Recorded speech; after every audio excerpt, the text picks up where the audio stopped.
പിണറായി വിജയനെയാണ്.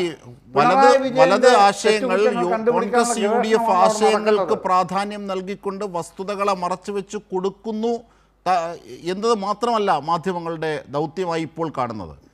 ഇതിന് മറുപടിയായി പ്രതിപക്ഷ രാഷ്ട്രീയം ഉയർത്തുന്ന വസ്തുതാപരമായ കാര്യങ്ങളെ മറച്ചു പിടിക്കുക കൂടി ചെയ്യുന്നു. അതിൻ്റെ ഉദാഹരണം ഏറ്റവും ഒടുവിലുണ്ട്. താങ്കളൊരു മാധ്യമ പ്രവർത്തകനാണെങ്കിൽ ആ നിരീക്ഷണത്തിൽ അത് വരേണ്ടതുമാണ്.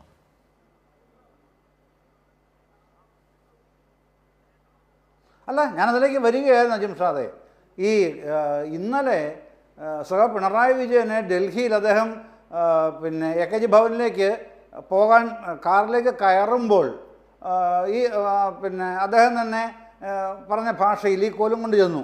അപ്പോൾ കാറിലേക്ക് കയറുന്ന അദ്ദേഹത്തിൻ്റെ ഒരു കാല് പുറത്താണ്, അത് അകത്തേക്ക് വെക്കാൻ സമ്മതിക്കാതെ അകത്തേക്ക് തള്ളി കയറുകയാണ്, ഡോറ് അടയുകയാണ്. അപ്പോൾ അദ്ദേഹം പറയും കാല് വെക്കാൻ പോലും സമ്മതിക്കില്ലേ. അപ്പോൾ ഇവർക്ക് വേണ്ടത് എന്താണ്? ഇവർക്ക് വേണ്ടത് CPM-ൽ വിഭാഗീയത ഉണ്ടോ, ആളിക്കത്തുന്ന വിഭാഗീയതയ്ക്ക് എന്താണ് താങ്കളുടെ മറുപടി? ഈ ചോദ്യത്തിന് മറുപടി പറയിപ്പിക്കുകയാണ് ലക്ഷ്യം. അതേസമയം 2 ദിവസം മുമ്പാണ് അദ്ദേഹം വയനാട്ടിൽ ചെന്നത്, ദുരന്തബാധിതരെ കാണാനായിട്ട് ചെന്നത്. 52 മിനിറ്റ് അദ്ദേഹത്തിൻ്റെ വാർത്താസമ്മേളനം. കൈരളി മാത്രമാണ് ലൈവ് കൊടുത്തത്, ഏഷ്യാനെറ്റ് കൊടുത്തത് 0 മിനിറ്റ്, പിന്നെ റിപ്പോർട്ടർ ചാനൽ കൊടുത്തത് 0 മിനിറ്റ്, 24 ന്യൂസ് കൊടുത്തത് 0 മിനിറ്റ്, മനോരമ ന്യൂസ് 2 മിനിറ്റ്, പിന്നെ മാതൃഭൂമി 4 മിനിറ്റ്.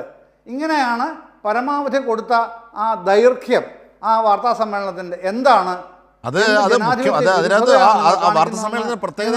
മുഖ്യമന്ത്രി പറഞ്ഞ കാര്യങ്ങളെ നിരത്തി അതിനെ പൊളിച്ചടുക്കി കൃത്യമായി മറുപടി പറയുന്ന പ്രതിപക്ഷ നേതാവിന്റെ വാക്കുകളാണ് മറച്ചു പിടിച്ചത്.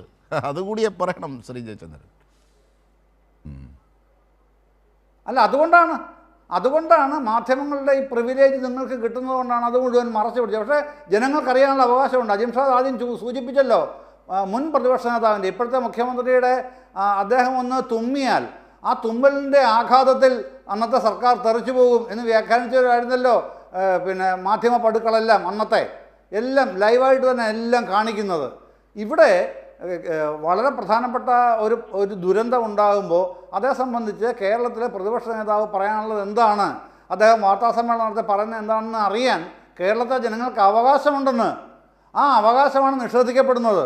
കഴിഞ്ഞ പ്രതിപക്ഷ നേതാവിന് മാധ്യമങ്ങൾ കൊടുക്കുന്ന അവകാശം എന്തുകൊണ്ട് ഇപ്പോഴത്തെ പ്രതിപക്ഷ നേതാവിന് മാധ്യമങ്ങൾ നൽകുന്നില്ല എന്നുള്ള ഒരൊറ്റ ചോദ്യമാണ് അതിൻ്റെ അകത്ത് മുമ്പോട്ട് വരുന്ന കാര്യം. പിന്നെ ഒറ്റ കാര്യം കൂടെ പറഞ്ഞുകൊണ്ട് ഈ ഘട്ടത്തിനെ അവസാനിപ്പിക്കാം അജിംഷാദെ. പിന്നെ ഡോക്ടർ ഗോപൻ പറഞ്ഞല്ലോ വന്ദേമാതരത്തിൻ്റെ പ്രശ്നം. ഏറ്റവും പ്രധാനപ്പെട്ട പ്രശ്നം എന്താണെന്ന് അറിയുമോ? 1952 ജനുവരി 24-ാം തീയതി, കൃത്യമായി ജനുവരി 24-ാം തീയതിയാണ്. കാര്യം 2 ദിവസം കഴിഞ്ഞ് അതിൻ്റെ അടുത്ത ദിവസമാണ് റിപ്പബ്ലിക് ആകുന്ന ദിവസം. അപ്പോൾ 52 ജനുവരി 24-ന് പിന്നെ കോൺസ്റ്റിറ്റ്യൂവൻ്റ് അസംബ്ലിയിലാണ് പ്രഖ്യാപനം ഉണ്ടാവുന്നത്. ദേശീയ ഗാനമായി ജനഗണമന അംഗീകരിക്കുന്നു, ദേശീയ ഗീതമായി വന്ദേമാതരം എന്ന കവിതയുടെ ആദ്യ 2 സ്റ്റാൻസയും അംഗീകരിക്കുന്നു. ഇത് കോൺസ്റ്റിറ്റ്യൂവൻ്റ് അസംബ്ലി നിശ്ചയിച്ച് എഴുതി വച്ചിട്ടുള്ളതാണെന്ന്. ഇതാണ് സതീശൻ സർക്കാർ സത്യപ്രതിജ്ഞയിലടക്കം അസംബ്ലിയിലടക്കം ലംഘിച്ചത് എന്ന് പറഞ്ഞാൽ ഭരണഘടനാ ലംഘനം നഗ്നമായി നടത്തിയിരിക്കുന്നു. ഇതിൻ്റെ അപ്പുറത്തേക്ക് ഭരണഘടനാ ലംഘനം വേറെ വല്ല നടത്താനുണ്ടോ? നെഹ്റുവിയൻ സോഷ്യലിസ്റ്റാണ് ഇപ്പോഴും അവകാശപ്പെടുന്നത് അങ്ങനെയാണ്.